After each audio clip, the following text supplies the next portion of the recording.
Welcome to பரமிஸ் kitchen. இன்றைக்கி கத்திரிக்காய் உருளைக்கிழங்கு மசாலா செய்வார் பார்க்கலாம் வாங்க. பேன் வச்சு நான் கத்திரிக்காய் ஒரு 4 கத்திரிக்காய் அரிஞ்சு வச்சுட்டு இருக்கேன். கத்திரிக்காயும் 4 கத்திரிக்காய் 2 உருளைக்கிழங்கு பெரிய 2 உருளைக்கிழங்கு கத்திரிக்காய் பேன் வச்சுருக்கலாம். பேனில் 2-4 டீஸ்பூன் எண்ணெய் ஊற்றிக்கலாம். எண்ணெய் காஞ்சோன்னே கடுகு சீரகம் சோம்பு போட்டுக்கலாம். கடுகு பொரிஞ்சோன்னே வெங்காயம் கொஞ்சம் ஒரு பெரிய வெங்காயம் பொடிசாக கட் பண்ணி சேர்த்துக்கலாம். கறிவேப்பிலை சேர்த்துக்கலாம். வெங்காயம் வதங்கினோடனே இஞ்சி பூண்டு பேஸ்ட்டு 1 ஸ்பூன் சேர்த்துக்கலாம். இஞ்சி பூண்டு பேஸ்ட்டு பச்சை வாசனை போக வதக்கிட்டு பெரிய தக்காளி 2 நான் மிக்சியில் அரைச்சி வச்சுருக்கேன். அதையும் சேர்த்துக்கலாம்.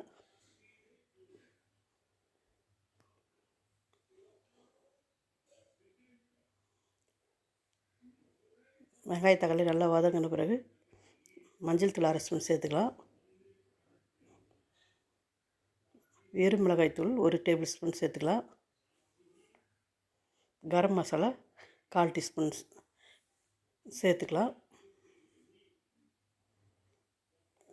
மிளகாய்த்தூள் 1 ஸ்பூன், கரம் மசாலா 1/4 டீஸ்பூன், மஞ்சள் தூள் 1/2 ஸ்பூன் போட்டு தேவையான கல்லுப்பு சேர்த்து நல்லா எண்ணெய் பிரிவுகளை வதக்கலாங்க. இப்போ நல்லா வதங்கியாச்சு. வதங்கின பிறகு கத்திரிக்காயும் உருளைக்கிழங்கும் சேர்த்து வதக்கலாங்க.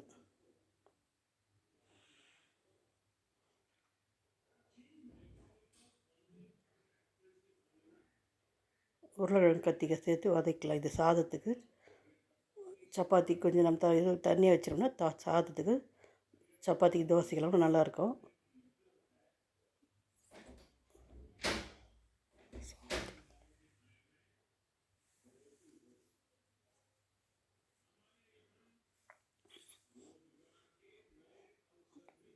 கத்திரிக்காய் உருளைக்கிழங்கு சேர்த்து நல்லா வதக்கி எடுத்துக்கலாம். அந்த மசாலாவே நல்லா ஊறணும். மசாலா நல்லா வதக்கணும்னாக்கா அந்த மசாலா உப்பு காரெல்லாம் நல்லா அதில் நல்லா பிடிச்சிடும்.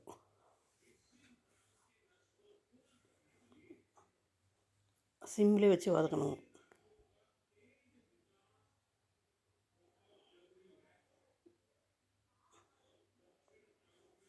வதக்கிட்டு தக்காளி அரைச்சிக்கலாம். தண்ணியில் அந்த தண்ணியை ஒரு டம்ளர் சின்ன டம்ளர் சேர்த்து நம்ம மிக்ஸ் பண்ணி கலரிக்கலாங்க. அந்த தண்ணி சேர்த்துன்னு கொஞ்சம் ஒரு டம்ளர் தண்ணி சேர்த்து நல்லா மிக்ஸ் பண்ணிக்கிட்டு மூடி போட்டு மூடி வைக்கலாம்.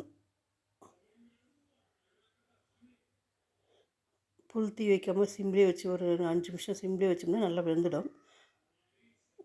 புல் தீ வச்சோம்னா தண்ணி சீக்கிரம் எடுத்து சேவரையாக வேகாது. அதனால் நம்ம சிம்லேயே வச்சுக்கலாம்.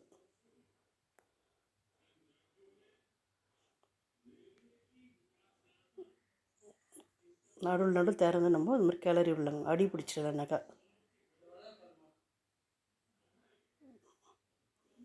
இப்போ நல்லா கிளறிட்டு கொஞ்சம் ஒரு 2 பீஸ் தேங்காயும் சோம்பு போட்டு நான் அரைச்சி வச்சுருக்கிறேன். தூள் பண்ணி வச்சுருக்கேன். தண்ணி ஊற்றாமல் பேஸ்ட்டு மாதிரி அரைக்காமல் தூள் பண்ணி வச்சுருக்கேன். இப்போ நல்லா மிக்ஸ் ஆகிட்டு நல்லா கத்திரிக்காய் உருளைக்கிழங்கு நல்லா வெந்தாச்சு. மசாலா மாதிரி இருந்துச்சு. இந்த தேங்காய் அரைச்சி வச்சுருக்கீங்களே அந்த தேங்காய் சேர்த்துக்கலாம்.